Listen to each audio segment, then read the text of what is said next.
So I guess one thing I wanted to bring up was the phenomenon of nerdcore rap, which is pretty much like rap, but about more, like off kilter or nerdy subject matter. I think a couple of the more prominent ones are MC Chris, MC Lars, and MC Frontalot.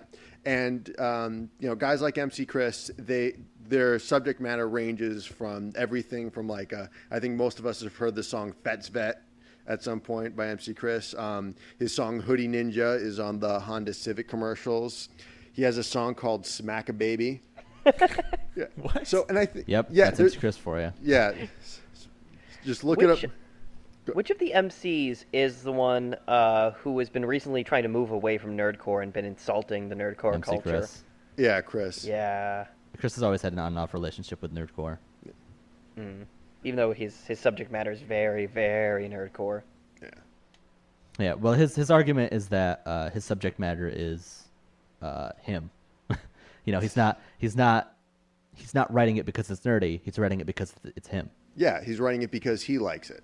And I think probably that's where nerdcore came from. It's like, well, we're not interested in, these things that everyone else is really interested in, but, we still enjoy rap music and we still want to make music based around that. So, you get pretty much half of MC Lars's discography is about, classical literature because, he was an English major at Stanford. That's what he wants to rap about. So that could also be a gateway drug as far as subject matter goes. Like, for example, I liked, Moby Dick, so I think I'm going to listen to the song Ahab, and you'll sort of get, internalize this is what rap could be, showing that rap is also just an avenue for music as opposed to a genre in and of itself. Mm-hmm.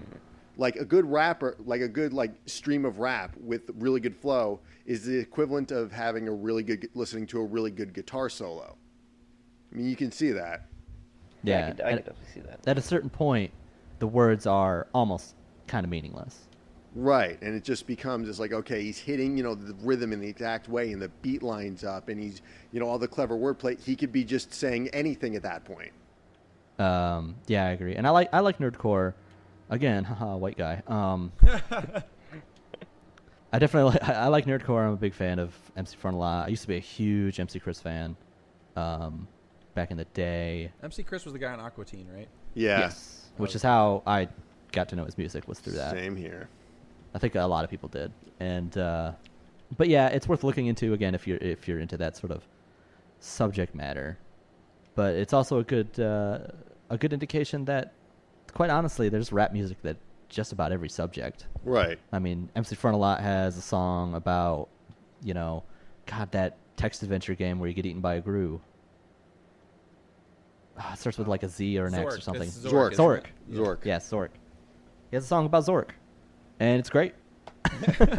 And I mean, even though it's all quote unquote supposed to be nerd references, some of the better rappers will just use that as sort of a jumping off point, rather thinking thematically rather than just mimetically. Like, oh, hey, the cake is a lie. I like to eat pie. BioShock was Whoa. a video game, like that. How did you get into my secret stash of rap music I've been working on? Those are some hot lyrics that I was working on. I'm just elite. them out there for free. My hacking levels are elite, and I hacked Mystakin's PC. Aw. 1, 2, 3. I should stop. I have to go pee. Fiddle dee dee. Fiddle dee.